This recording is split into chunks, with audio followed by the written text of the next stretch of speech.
Hyderabad SC వర్గీకరణను తక్షణమే అమలు చేయాలని డిమాండ్ చేస్తూ మందకృష్ణ మాదిగ గారి పిలుపు మేరకు ఫిబ్రవరి 7వ తేదీన జరగబోయే లక్ష డప్పులు వేల గొంతుల మహాప్రదర్శన కార్యక్రమానికి జాతీయ మాదిగ రాజకీయ పోరాట సమితి, జాతీయ మహాజన పోరాట సమితి నుండి సంపూర్ణ మద్దతు తెలుపుతూ ఈరోజు బషీర్బాగ్ ప్రెస్ క్లబ్లో మీడియా సమావేశం నిర్వహించడం జరిగింది. జాతీయ వ్యవస్థాపక అధ్యక్షులు బిఎన్ రమేష్ కుమార్ మాదిగ మాట్లాడుతూ షెడ్యూల్ కులాల వర్గీకరణపై సుప్రీంకోర్టు 7 సభ్యులతో కూడిన రాజ్యాంగ ధర్మాసనం ఇచ్చిన తీర్పును స్వాగతిస్తూ నిండు అసెంబ్లీ సాక్షిగా రాష్ట్ర ముఖ్యమంత్రి గారు మొట్టమొదటిగా తెలంగాణలో మా ప్రభుత్వం వర్గీకరణను అమలు చేస్తుందని చెప్పడం జరిగింది. ఇచ్చిన మాటను నిలబెట్టుకొని షమీం అఖ్తర్ ఏకసభ్య జ్యుడిషియల్ కమిషన్ను పరిగణలోకి తీసుకొని తక్షణమే వర్గీకరణను అమలు చేయాలని రాష్ట్ర ప్రభుత్వాన్ని డిమాండ్ చేస్తున్నాం. మనం ఎప్పుడు కానీ మాదిగలం అని అనొద్దు, ఎవరు అననీయద్దు, వాళ్ళకు తగిన శిక్ష వేయాల్సిందే. స్తోత్రం నాయన, అవకాశం ఇచ్చిన మీకు అందరికీ హృదయపూర్వక వందనాలు. నీ వాక్యమే నన్ను బ్రతికించెను, బాధలలో నెమ్మది నీచెను.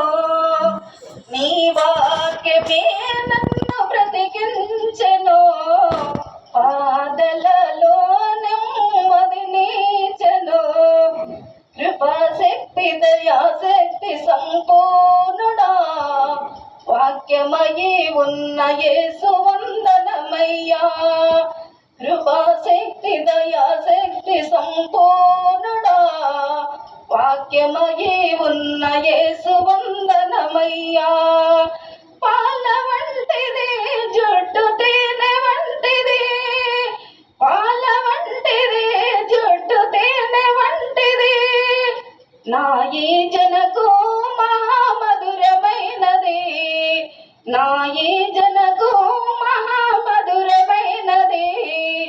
మేలిమి బంగారు కన్న మిన్నైనది, మేలిమి బంగారు కన్న మిన్నైనది.